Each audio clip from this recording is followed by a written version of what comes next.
Hello.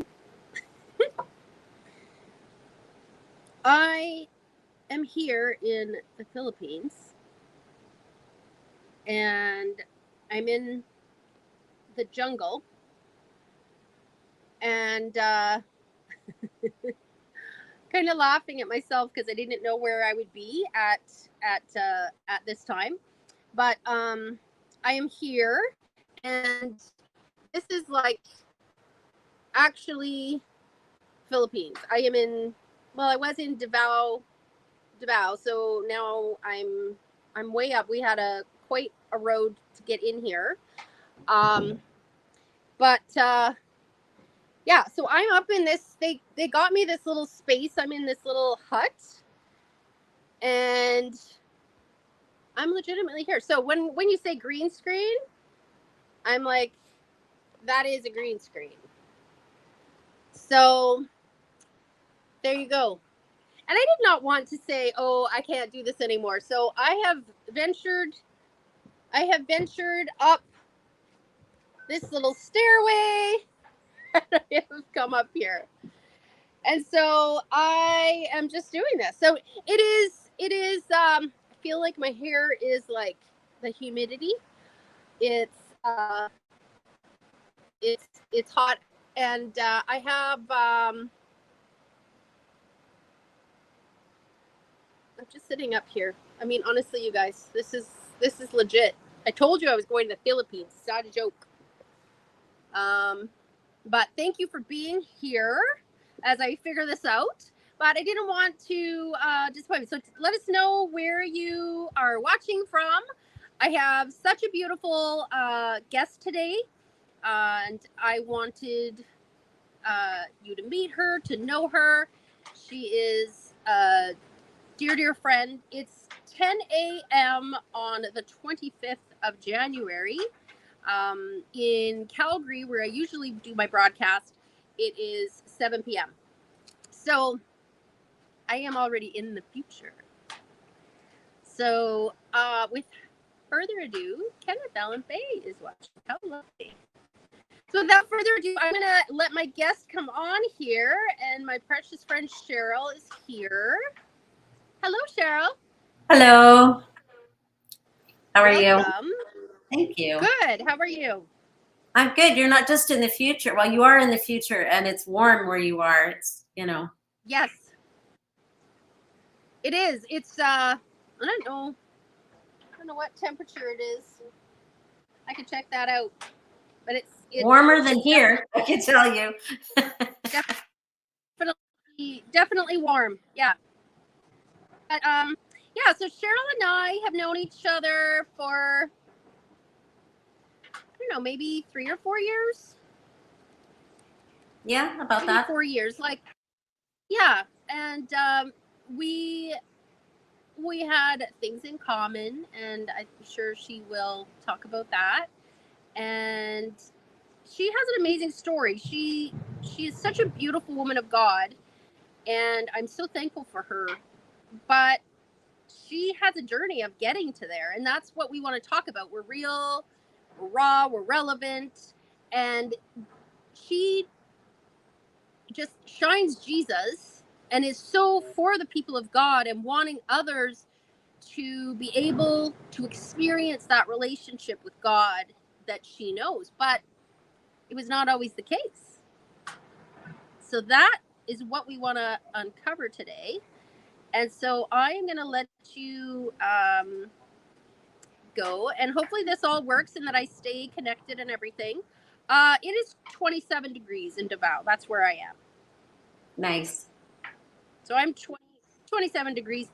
Humidity, it should say humidity. Okay, so it's 30.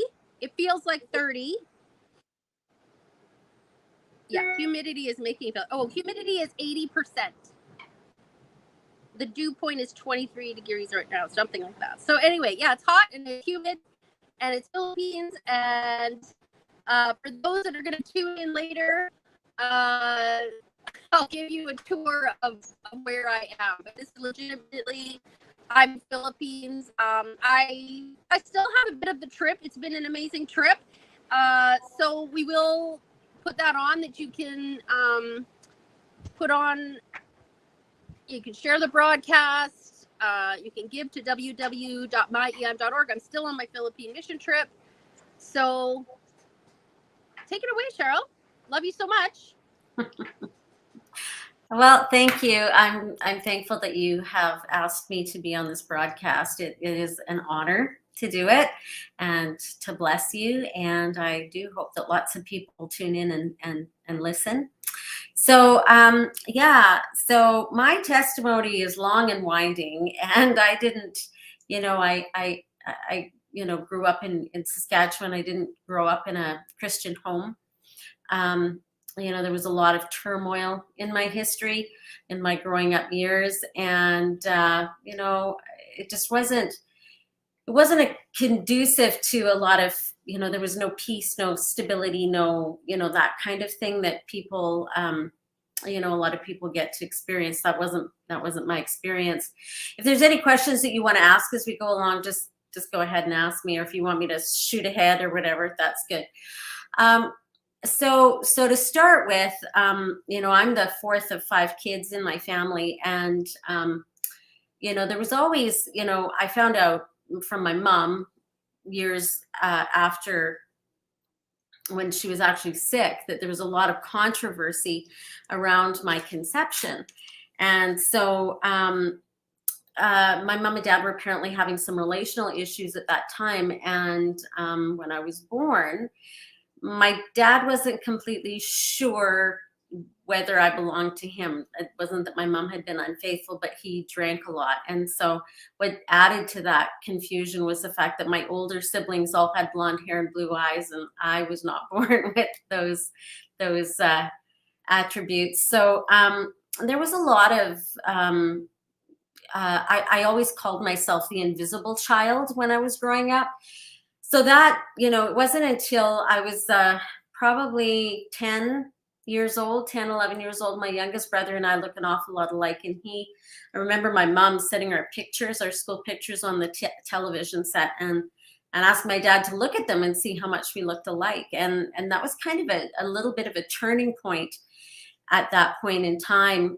But that was, I was already 10, 11 years old, something like that, when that took place. And we're 5 years apart, my youngest brother and I. So, that was the kind of the beginning. And, my dad was a drinker. He drank, he was an alcoholic. And so in my growing up, I watched him, in his anger and in his rage. And my dad was a big guy. He was 6 feet, 6'1" and 250 pounds, and really strong. And he would get into, rages. And I saw him yank a wooden door right off the hinges while and ripped it right off. And saw him throw chairs through windows, and just have these rages that it was best just to stay out of his way. I saw him, all 3 of my brothers, I saw them get into fistfights, my dad with them. And so it wasn't a positive environment to grow up in. And, so there was a lot of stress, a lot of anxiety, and that kind of stuff that I grew up in. I think, as I look at this, my dad, he always said that he never hit a woman. Now, I don't remember him ever hitting my mom, but I do remember there was a time I came downstairs and he was angry about something, and he had my mom's face pressed up against a window, and he was going to smash her face through the window. And so that was, and so I just kind of turned around and went back upstairs into a safe space. And if there is such a thing, but that was, he drank, and,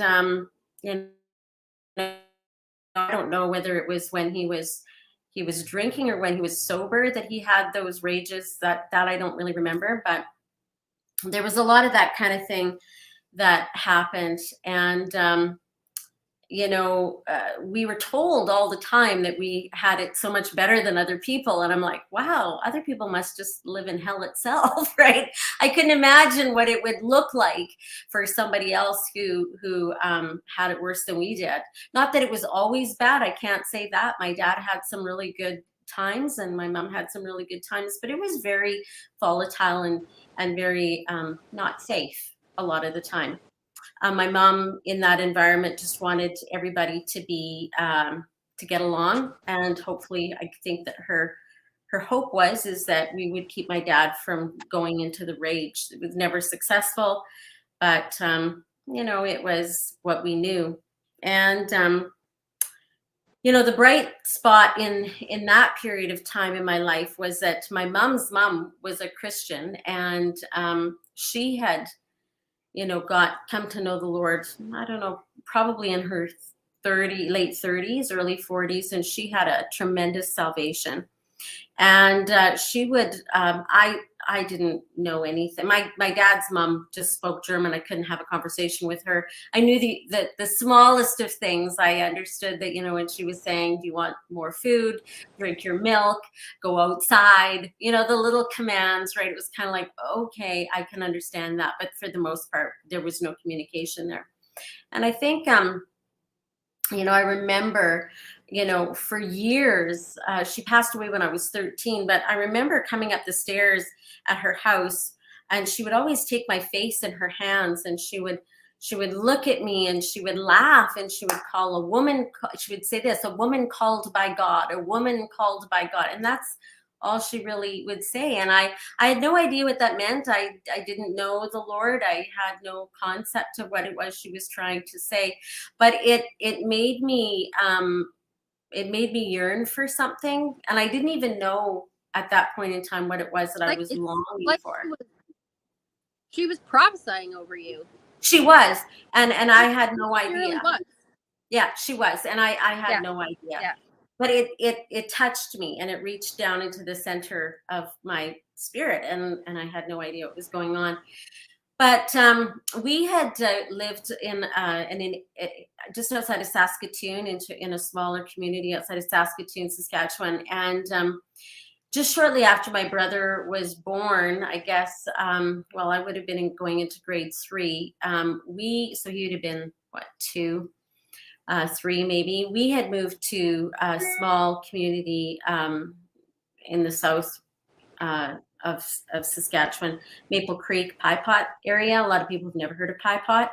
But that's where I went to school, and it was your little brick building, and it had 4 rooms in it. And I had come from this large school that there was a skating rink out back, and, you know, you could get a hot lunch, you could buy a milk, you could, you know, you could do these things. And so I came to this tiny itty bitty little town, and we lived out in the country, but I went to school, and I was in shock when I came into this building, and I'm like I was so confused, right? Like, where do you do phys ed? In the field in the back. And I'm like, what? You don't have a phys ed, like, you don't have a gymnasium? Like, there's no, it was just so strange to me to comprehend this. And, you know, came time for lunch, and, you know, where can I buy milk? And they thought I was silly because well, you bring milk, you don't buy milk. And I'm like, and hot lunches, you know, the school I had been at, you could buy a hot lunch, you can buy a hot lunch here. Hot lunch there consisted of, you know, your mom puts food in a quart jar, and you take it, and then at recess time, they would put that in a pressure cooker, and then at lunch you had hot lunch. And that was the program, right? And so it was like a whole new world to me, and I didn't fit in, and I didn't settle in. And it was just very I like the whole thing. There was three grades in each room, and when I came in, I was in grade 3, and I had one of the largest. I was in one of the largest classes. I think it maybe was the largest class at that point, and there was 10 of us. Girl. And so, you know, it was kind of like I had no friends, and it was just like being dumped into a whole area where like you're drowning, because there's no, you just don't fit in. And so consequently, because of those things, I was bullied. Or is it just me? Pardon me? Is it cutting out, or is it just me? Are you okay? Is it cutting out for you? No. No, it sounds fine for me. What's it sound like for everybody else? I don't know. Yeah, I don't know. But anyway, I'm because I just went away for a second, and so then I was just making sure. But you could continue. Okay. So I was bullied really badly during the time that I was in Pie Pot school. And, we had to take the bus and, just all the things that happen when you're bullied. Your lunch is stolen and, it's smeared on the windows of the bus and you're kicked and spat on and all those kinds of things happened to me during that time. And, it was just a very challenging time.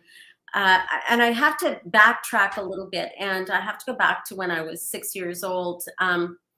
It was when I was 6 years old, and I'd already witnessed my dad's rage enough to understand that if he didn't like something, he would definitely portray that in his actions. And so at that time, I was 6 years old, and I was sexually abused for the first time in my parents' home. It wasn't by my dad, but I was sexually abused for the first time. And I could remember the incident so clearly for so long, and still do actually, but I've had a lot of healing from it. And it was just before the supper meal, and the person who sexually abused me was in the basement, and they kept calling to me to come downstairs. I didn't want to go, and I didn't know why, but there was something inside of me that was just like, don't go down the stairs. And my mother insisted I go down because he would not stop calling. And so I went downstairs and I was sexually abused. And then we came upstairs to eat. I couldn't eat. I felt nauseous, and he sat kitty corner on the table for me and mocked me while we ate and asked, "What's wrong? Are you all right? Like, what's wrong? You better eat your supper, that kind of stuff." And so it was, and that sexual abuse went on for 10 years. And it ended when I was 16. So it was a long process, and then you have that going on, and then moving into this small area and being bullied at school is a very tough time during my childhood. To be in this environment of so much turmoil, so much really trauma of things that were going on. So that was kind of, it was. And I remember I was in grade 7, and the only reason I remember that is because in the school that we were at, the way that the grades were set up was that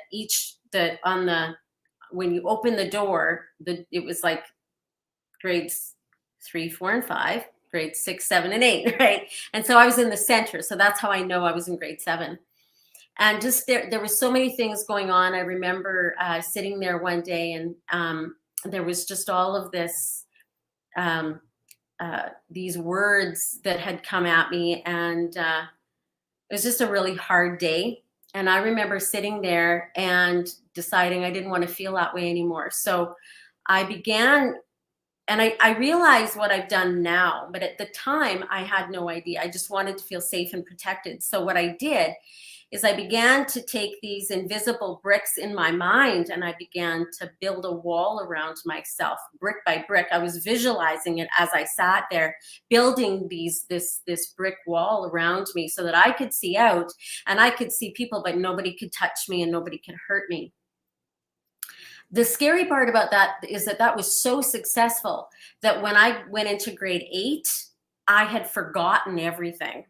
Like, I couldn't remember any of the abuses that had happened to me prior to that, until somebody came up to me and said, "Wow, I can't believe how well you're doing.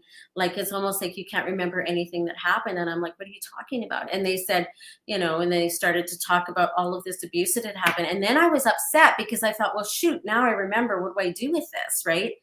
And so then I had to face it again, right? And again, I've dealt with that a lot since that period of time. And so it was those kind of events, right? Like the self-protection, which I now realize there's a dissociation and all that stuff that happens at that time. But, during that time too, I was 11, and I remember being 11 years old and having one of these days at school. And this is really where we start to transition into how I got to know the Lord. many years later, but I was 11 years old and I'd had a really tough time at school. And I came home and, you know, it just was, you could tell when we walked in the house, Dad's mad. And so I went into the fridge to get a snack.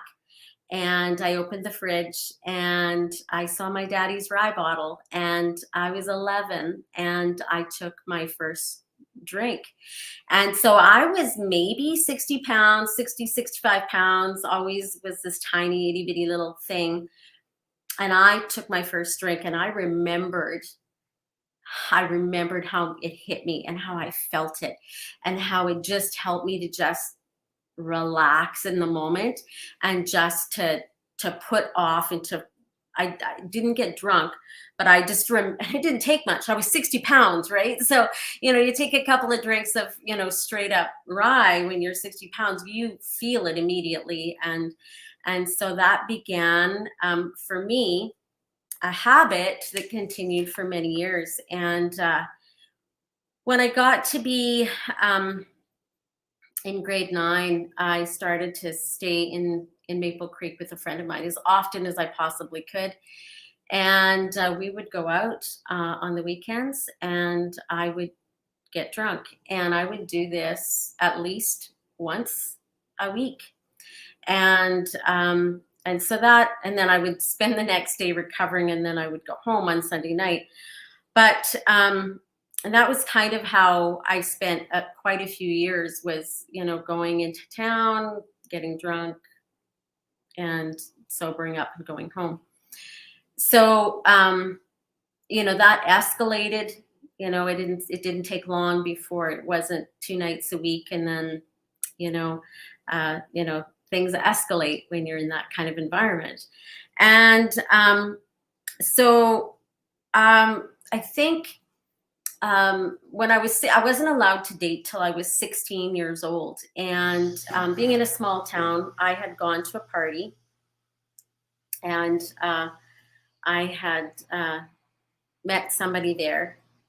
Are we still on? Are you there? You've disappeared, Diana.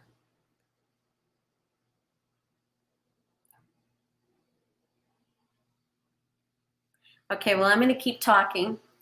So hopefully this works. And pardon me? I'm sorry, what was that? Can you hear me? Hello?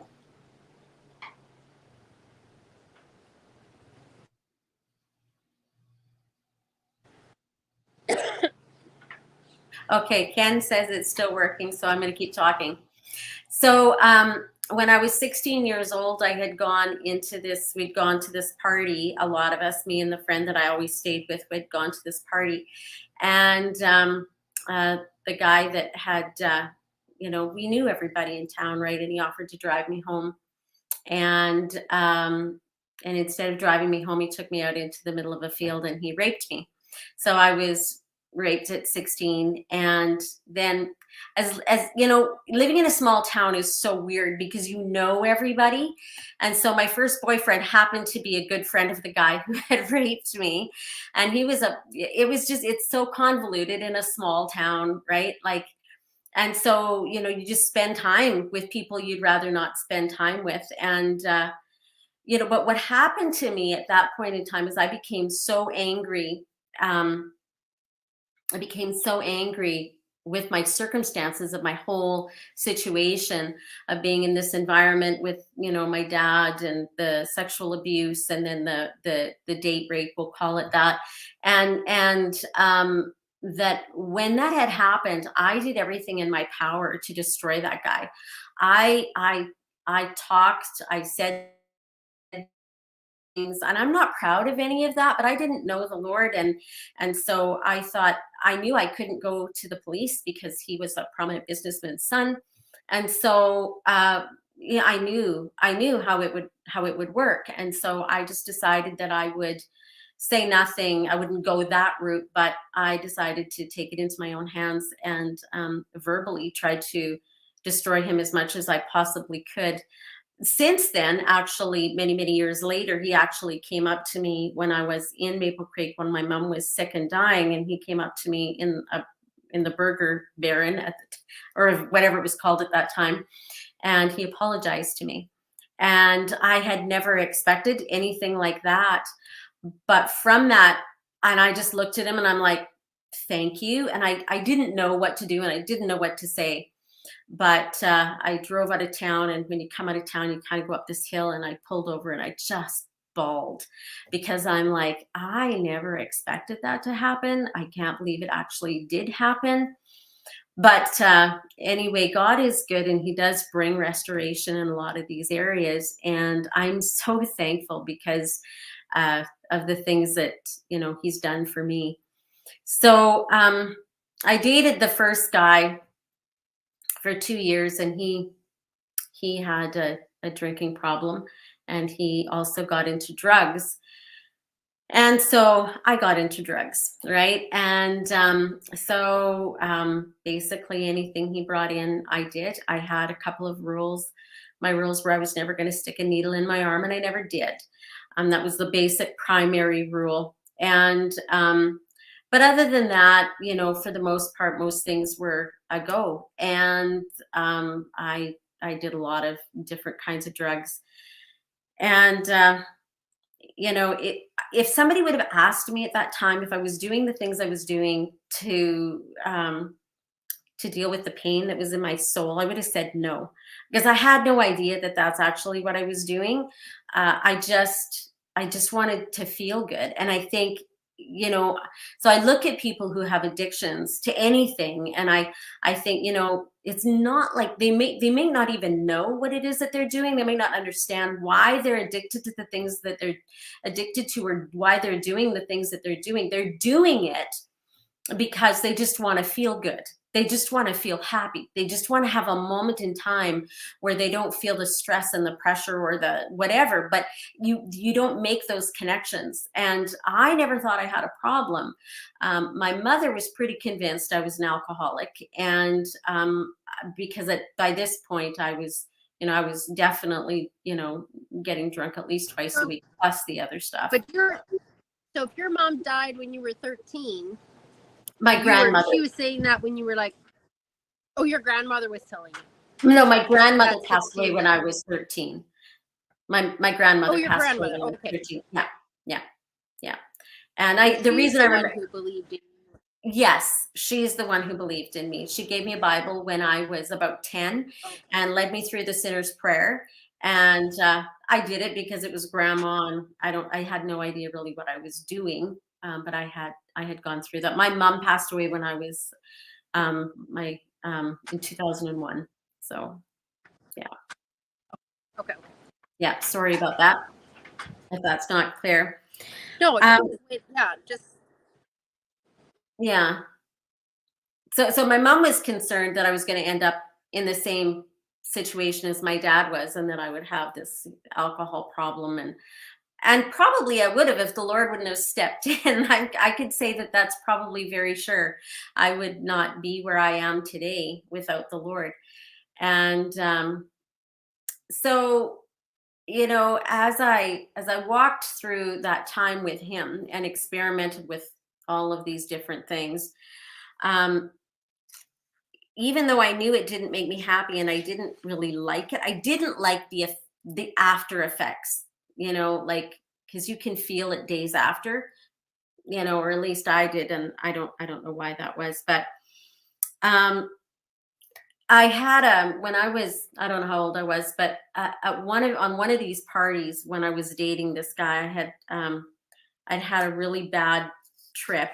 I had taken some mushrooms, some shrooms, and they were laced with something, I don't know what, but it ended up leaving me in a really bad state. And a friend of mine who took me out of the environment, the party environment, put me in his van, and we just drove around. But I remember I couldn't sit in the front seat because I thought I was going to lose my mind. And I had what I would consider a demonic encounter on that night as I laid in the back of his van. And, you know, I don't remember how long. I don't know how long we were driving around. I don't know how long we parked, and he just sat and he watched me and just made sure, I guess, I didn't die. And, but I remember that the sun was coming up when we went home. And, that that was the last night that I did anything like that. It was like that was a wake up call for me. And but the experience that I had demonically was also very, very real. It was very powerful, and I could see things coming at me, and I knew that they were terrifying. And so that was that time when I broke up with him. I started to shortly after that, I started to date another guy. He was exactly like my dad in the fact that he drank way too much, and he didn't do drugs. And so, but he drank a lot, and he was abusive when he would get drunk. And Do so, you think, you know, Cheryl, yeah. do you think, like, it's interesting where you could choose someone that's like your dad, and it was such a negative thing, but it's explain, like, it's, was it a comfort? Was it like, I know what to do, or it just, or what do you think choosing that relationship is? Well, at the time, I was attracted to him because that's what I thought love looked like, right? Because my dad was like that. So I thought he was funny and he was vibrant when we were out, and he would drink and he was the life of the party. And I really thought that was what love was supposed to look or feel like. Now I realize at this point that I was just trying to work through the things, that the difficulties and the traumas I had with my dad, the relationship issues, that's what I was trying to do. But I didn't know that then, right? And so, you know, you're attracted to people that you have struggle with so that you can work it Yeah, through. Yeah. yeah.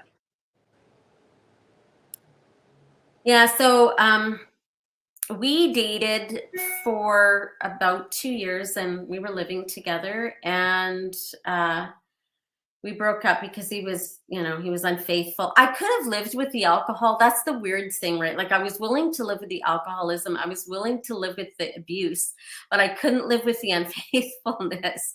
And so it was kind of this, you know, my mind was just messed, right?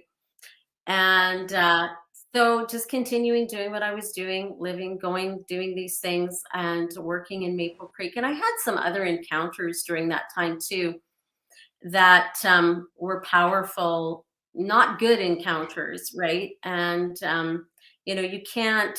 But I was hungry and I was thirsty, and I didn't really know exactly for what. So I started to get into things like tarot card reading, and I started to get into, uh, astral projection, and you know, Nostradamus, and you know, all of those kinds of things, because I was looking for answers. I thought somehow, I thought maybe if I can see what's coming my way, if I can look into the future and there's something good out there, maybe there's something good out there that's going to happen to me, I could hang on to that. And so I got into all of the witchcraft and all of the, you know, palm reading and all of it. Because I just thought I need to plug in somewhere. Somebody's got to know something. And, you know, you hear these things, and not being a Christian, you take note, right? And you go, well, maybe there really is something in the stars, right? And that kind of thing. And so you know, keep moving in a direction that just keeps leading you further down to hell. And, so I bought lots of books, and And I had, yet, Cheryl, you had the call of God on your life because you were prophesied over as a child. You know, there's so many children go to Sunday school, go to camps, go to things like that, you know, and God's calling them back. God called you back, even though you were going through all of this. It just is one thing after another, and the enemy was just having such. It's like the enemy knows what power you are going to be to the kingdom of God, even though yeah, you don't know the power that you're going to be from, even from who your grandmother was, right? All of that is plays in it, but you know, you just kept on going down and down and down. But anyway, continue. I'm amazed because when you say that what your grandma was praying over you, and I'm just kind of saying, like, for people that have children that are away from the Lord, for people Yes. who have friends, just know the call of God is there.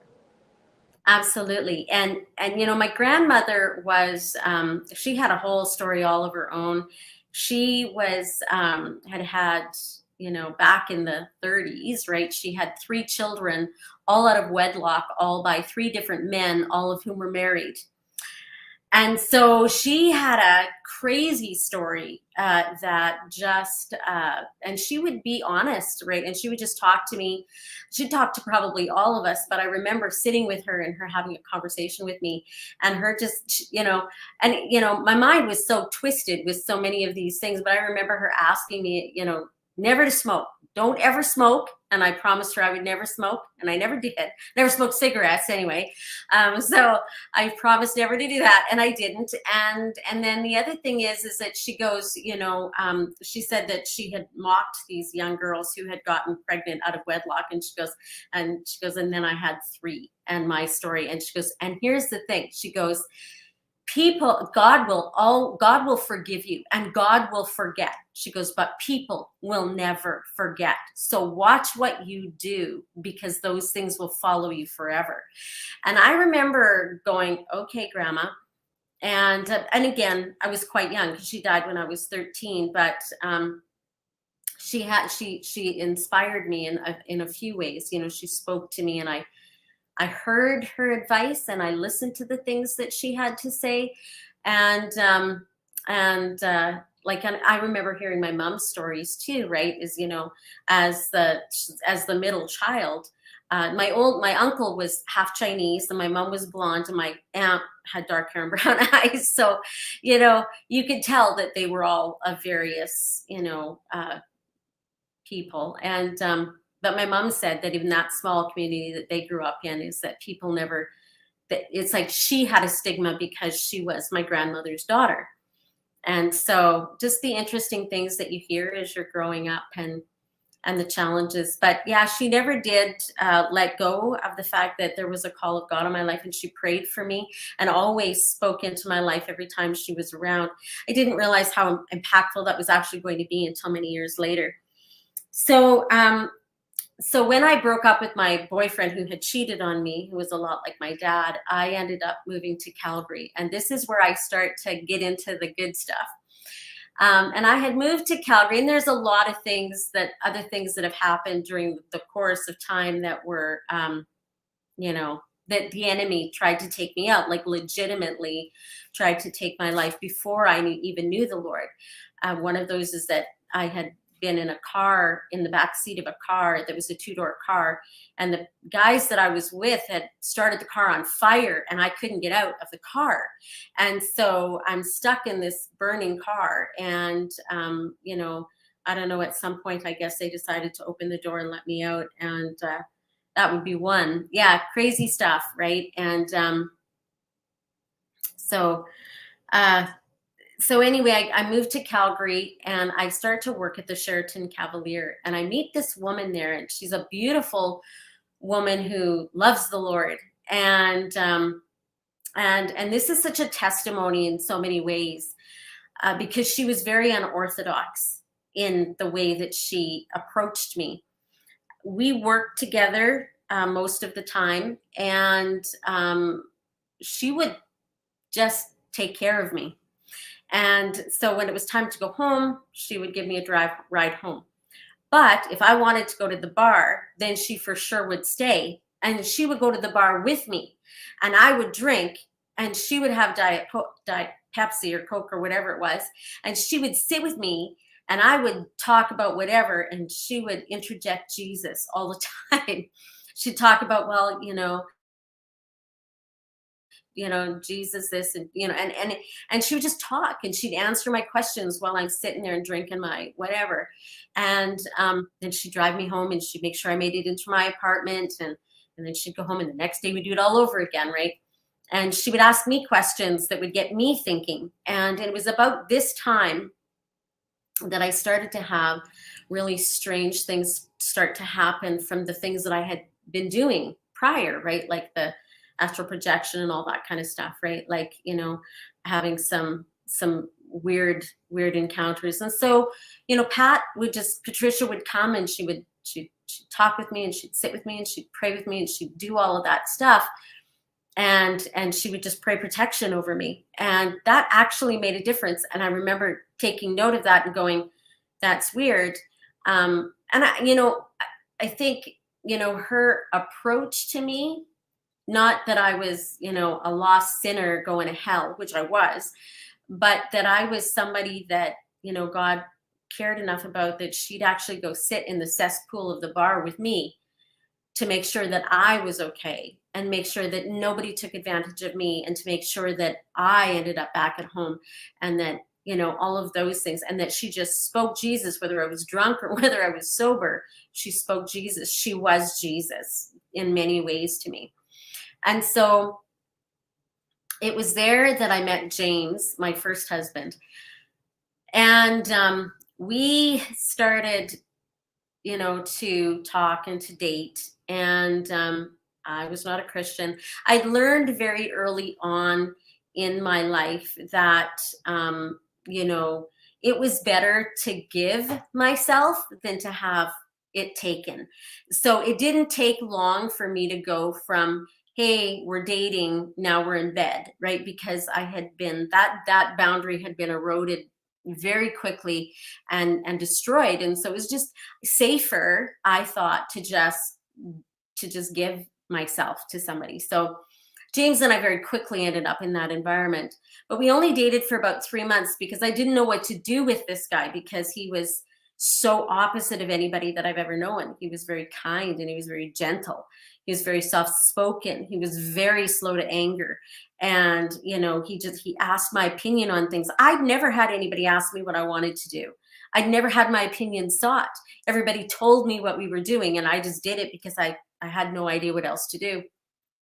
And so I thought, I don't, this guy can't make any decisions. I'm not marrying him because he doesn't have any idea what he's doing. So I broke up with him and I moved back to Maple Creek. And it is in this point of time, in this year when I moved back, that I meet the Lord.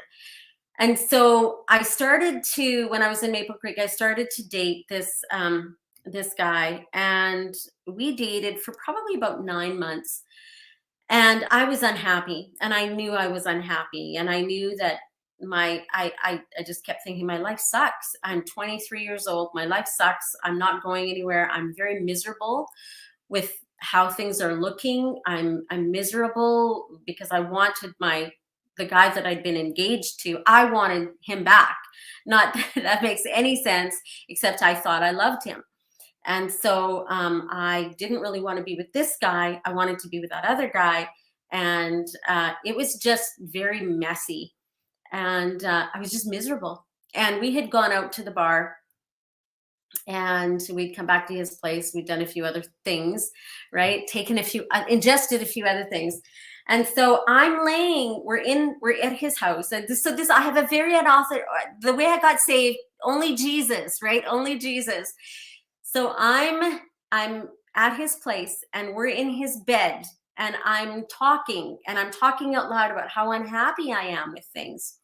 And I'm happy. I'm like, you know, I just want to be happy. And, you know, this hurt me and that hurt me and this other thing hurt me. And I stopped talking, I think probably long enough to take a breath. And I hear the audible voice of God speak to me and say, give your life to me. And I knew who it was. Like, I'd never heard him before. I had no idea who, nobody had to tell me though, because I knew it was God. And so I remember laying there and going, in my spirit, I remember responding this way. I remember going, all right, I'll give you a shot, but you better not let me down. That's how my first response was to the Lord. When I think about, oh my gosh, like, what were you thinking? But that was where I was at. And so I thought, I thought I got saved that night. That's what I thought happened. So I stayed the night. And I got up the next morning and we did what I had gone there to do. And I got up the next morning and I went home. to my apartment. And there was a girl that lived in the apartment with me, and she was a Christian, and she was coming down the stairs as I was going up, and I said, "You'll never guess what happened to me last night." And she goes, "What?" I said, "I got saved." She goes, "Great." She goes, "If that's true, you come to Bible study on Wednesday." I went, "All right, you're on." I went. It was awful, horrible, awful, worst thing I'd ever experienced in my life. So boring. I'm like, okay, Jesus, if you're expecting me to do this for the whole rest of my life, you better do something different, because I can't do this for the rest of my life. And it was just painful. It was painful. And I so I walked out of there and I went home, and Friday night came and I went to the bar, and Saturday night came and I went to the bar. Sunday morning came and I had to work. And so I went to work, and on my way home, I thought, you know what? Even I know I didn't give God the best chance that I could have. Even I know I can't write this off in one night. So I decided to go to church that night. And when I walked in the door, I decided that I was going to sit in the very back row, and was told I could not, because that's where the young moms with children sat. And so I sat in the row directly in front of that. So I'm as close to the back as I could, with my eye at the door, so that I can leave when I want to, right? As soon as I start feeling uncomfortable. And so I'm sitting there. And, some people will say they remember the sermon, they remember the songs. I remember nothing, nothing. I remember sitting there and going, it's getting really uncomfortable. I was getting really uncomfortable, and I want to leave. I want to book it out the back door. And what I didn't know is one of the young moms, the young mom was the pastor's wife, Colleen Gustolin. Like, we're talking, a Holy Ghost woman of God, and I'm sitting there, and she reaches out her hands and she puts them on my shoulders, and she begins to pray in tongues, and everything inside of me broke. It was like the top of my head came off, and this warm water just rushed right through my body, and it just with so much power just continued to flood my soul. And I was shaking, and I was crying, I was sobbing, and I don't remember anything. I felt like there was all of these weights and all of these things that were flying off of me. And bear in mind, I maybe was 100 pounds at the time, but it felt like I lost 200 pounds in that moment. And I got deliverance that night. From that night on, I never wanted to drink again. I had no desire to drink again. I had no desire to do drugs of any kind again. I was completely transformed, like Saul on the road to Damascus. My life was completely switched. And I just sobbed and sobbed and sobbed. I went home from there, and I sat in my room, and I was cheeky. I'll admit that. I didn't know, but I didn't know anything. I didn't know the Lord. I wasn't raised in a Christian home. And so I came into my apartment, and I sat down on my bed, and my grandmother had given me a little white King James Version Bible that I tried to look at a couple of times, but it didn't make any sense to me. And so I sat there on the edge of the bed, and I said to the Lord, I said, if you're God, and I believe that you are, and I felt you in that church, then I believe you're not a God of time and space. So I want to feel your presence here in this room. And he just swept in like a flood. And I sobbed. And then I opened up the Word of God, and I sat there and I said, God, I've tried to read this. And if you're God, and I believe that you are, you wrote this book, and everything in this book is the things that you wanted us to know. And I don't get it. So I'm asking you to help me understand your word. So I opened up the Bible, and I don't remember where I even began to open. I don't know where I opened it up to, but I began to read. And as I read, um, I read for a while, and then I heard him say, "Stop." And then he began to speak to me about what it was that I just read. And that was powerful because I thought, well, I can do this. And it was during that time that there were so many things that began to happen. He spoke to me about which radio station he wanted me to listen to. I didn't know there was such a thing as Christian radio stations, but he told me the numbers to listen to dial into, which I did, and lo and behold, it's Christian music. I'm like, that's fantastic. He told me to get rid of all of my books from palm reading, tarot card reading, all of that stuff, Nostradamus and all of that stuff, all of the astral projection, all of it. Get rid of all of it, go burn it. So I did. And then when I'm going back from the dump, he says to me, but you still have got books at your parents' house. And I said, I do. And I said, I didn't know. So he told me where they were. I went to my parents' house. I opened up the cupboards. There they were. I took those books. I went back to the dump. I burned the books. And so my life, and so then he told me, he says to me, the current relationship that you are in right now does not please me. It is immoral, and I want you to break up with him. And I said, okay. So I got up and I went to see my boyfriend, and I said, I can't date you anymore because I got saved, and our relationship is immoral, and the Lord wants me to break up. That's exactly what I said. That was James? No, that wasn't James. That was that guy from That was James. Yeah. So no, the guy from Maple. Oh, okay. James was in Calgary. And so we broke up, and so I went, all right. And so I walked in that kind of environment, just trusting him for every step I needed to take. And I was in love with the Lord. Like, he was my first love. And it was dynamic and powerful and beautiful. And I think, during that time too, it wasn't like the enemy just sits down and goes, excuse me, we're just going to let this happen. There was some pushback that happens, of course.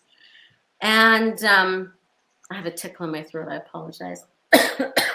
Oh yeah, no, go get rid of that. Oh, just everybody, if you can, we're gonna be done in a few minutes. So if you can take time, even to say a comment that you're there, and you can help us by donating to our www.myeim.org for our mission trip that I am currently on. As you can see, I am in the Philippines, in some kind of little hut that they set me up in so that I could do this broadcast, because we're doing a pastor's conference just up the hill, and my shoes are muddy, my flip-flops are muddy, and I have to be careful where I'm walking. And I won't tell you about the bathrooms because I'm like, wow. But I am Canadian. I'm purely Canadian, but I'm on a mission trip. So we just take it, we do it. And I've got about 29% battery left on my phone to do this. So we conquered, and we just listening to the one thing that happened over and over, I still go back to the fact that you're the call of God when you were a little girl.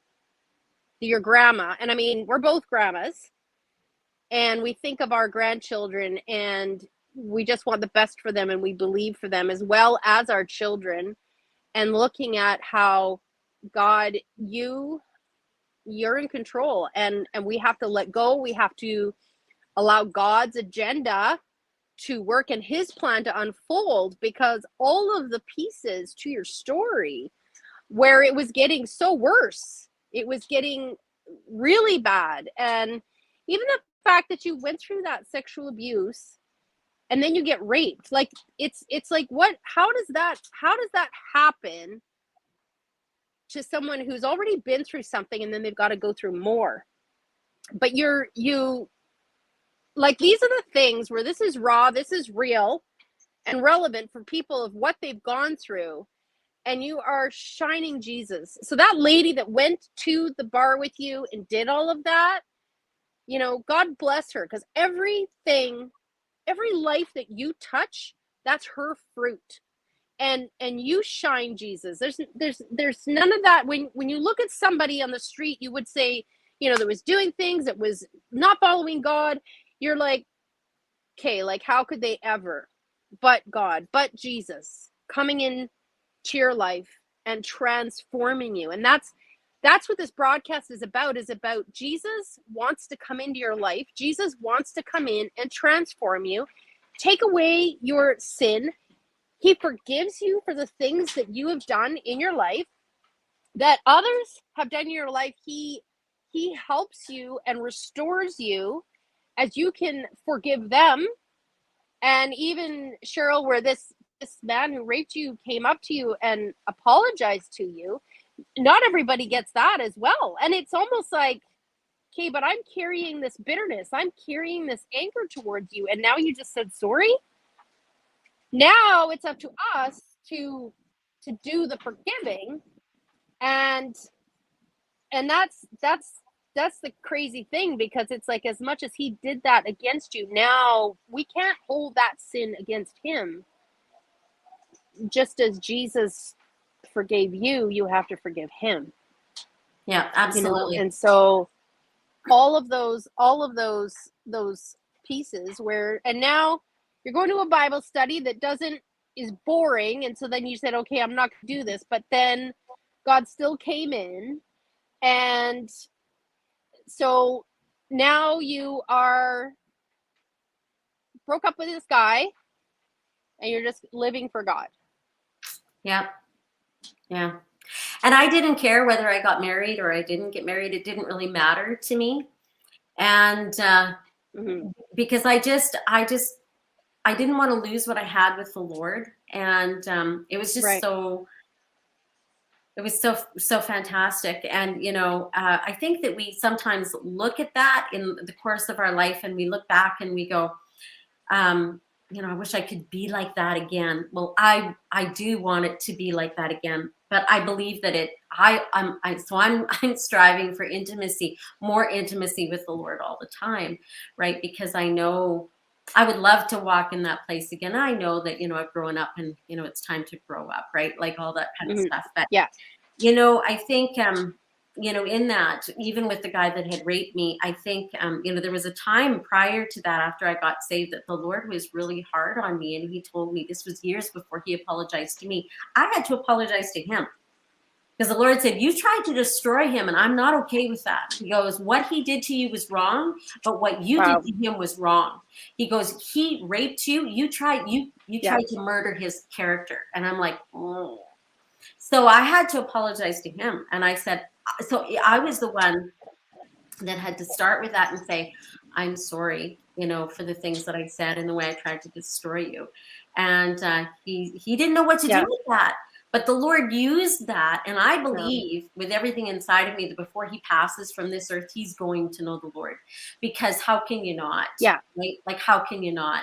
Yeah. And consequently, the person who sexually abused me all those years also came to me when he came to know the Lord. And he also asked me to forgive him for the things that he's done. Now, I know that that doesn't usually happen. I'm really grateful that it did.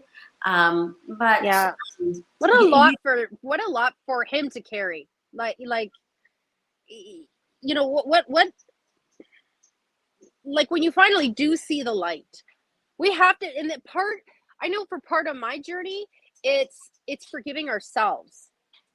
And that's the part that, like, Jesus's blood is good enough to forgive me, and I have to forgive me. I can't hold on to unforgiveness against myself for the things that I've done. So for that man to come to know Jesus, only Jesus.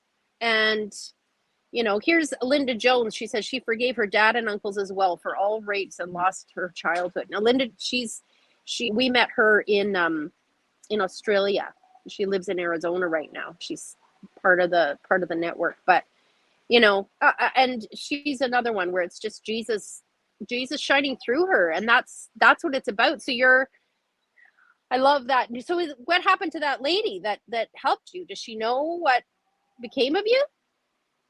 Yeah, we've kept in touch. I've talked to her. I went and saw her about 2 years ago, spent a weekend with her, and we had just a great time talking and reminiscing and doing all Wow. that. It's lovely. She's a great inspiration to so many people, and just so different. And I think, you know, those pillars that the Lord placed along my way of people that emulate Jesus, right? I think Yeah. for me that was huge, because you know, I look at that and I go, see, if she wouldn't have come to the bar with me, where would I be? I If don't. you, I if Yeah, if she wouldn't have walked me to my apartment, made sure I walked in that door, where would I be? Right? Yeah. I mean, Yeah. just, you know, she took the time, and she heard, and she listened, and she loved, and she didn't judge. And so I think for myself, like when I look at people and I see the things that they struggle with, it doesn't matter what it is. I go, you know, No. that could be me so easily, right? Like it just, because that's what's in us, right? You know, we're born in sin, and Yeah. without that moment, and even if I wouldn't have had the kind of salvation I had, I probably would have struggled with alcohol and drugs through the years. But it was Yeah. completely removed. Like, it was just like, I don't want it. And Wow. Wow. so the Lord just really changed so much in my life. And um, you know, I know that we're at our hour, and but I think, you know, I want to say this to, you know, because we kind of talked about this a little bit on Monday night, but, you know, for women who are single, or for men who are single, uh, you know, and you might want to have that relationship with that special someone, and you long not to be alone. Like, make Jesus your everything, because when Yeah. he brings that person, it's the right person. And so when my first Yeah. husband passed away, I wasn't looking to get married again, right? And then he brought along this guy. This And this guy. and you know, he's fabulous. And and I think, you know, he knows what you Are need, you and fabulous, Kenneth? Kenneth, do you hear us? Are you fabulous? he's Let us fabulous. know if you are, because yeah, we know that he is. And so, you know, that's the one thing, right? And, you know, just to keep Jesus first, keep him first in all things, all of the time, and live for him. Yeah. And regardless of what you struggle with, or what your kids struggle with, or what, you know, people around you are struggling with, whether it's, you know, physical, mental, emotional, whatever, the Lord can heal that. Like, there's just so many other things that the Lord did after I got saved, healings and stuff like that. You know, he's so capable, and he's so awesome. He's so in love with you, and wants to take you so much deeper and so much higher than what we even realize that we can go. So Exactly. All right. Thank you for joining us in this land of Philippines. And thank you, Cheryl, for you're sharing welcome. your Thank story. you. Thank you for And having me. we can have you on again for part 2 one time, with all the other details of doing that. But from the depths of despair, thinking that your life, you know, was bad off, and then somebody saying that other people live worse than that, like, you know, but ultimately God had his hand upon you. Yeah. And restored you, transformed you. And I'm so thankful for you, what you bring to the body of Christ, what you bring to those the lives that you are touching, and the grandma that you are to Isaiah, and that you are there and making an impact in your children's lives, and that you are on your second chance, and that it's as much as the pain and the heartache of everything that you've gone through, it's such a beautiful story of redemption. It's such a beautiful story of God picking you up out of the mud, cleaning you up, and saying, this is what I originally planned for you to be. Because you glow. You just glow, Jesus. You just do. You. And I love you so, so much. And Well, thank you if I so could much for being on here. You're welcome. I just wanted to say one more thing. I wanted to say, that Yeah. for all of those things that I went through and all the pain of all of that stuff, right? Like when the Lord came in and he did the healing, and in some cases it was all different, right? Like there was counseling, there was other things that I did. Sometimes it was just him and I. And sometimes it was sitting in a group of people, and going through a course, whatever it was, however the Lord brought it. When the Lord does it, it's now a memory.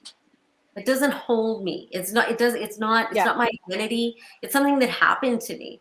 That's it. Yes. And Yeah. there's Yeah. no, it's done. It's over.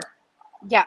Yeah. It is. It is. And you know what? When you're sharing your story today, there's other people that are going to have the courage to let go of that, and that it's not part of their identity, that Jesus is their identity. That's how it all breaks down.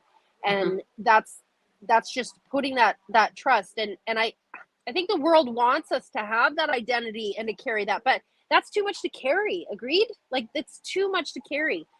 And it's way easier to carry that Jesus forgave me, came, he made me clean, he transformed me, he redeemed me, and he has a purpose and a plan for me. And I can conquer the world. I can conquer Philippines. And all the stuff that I know that God's brought me through,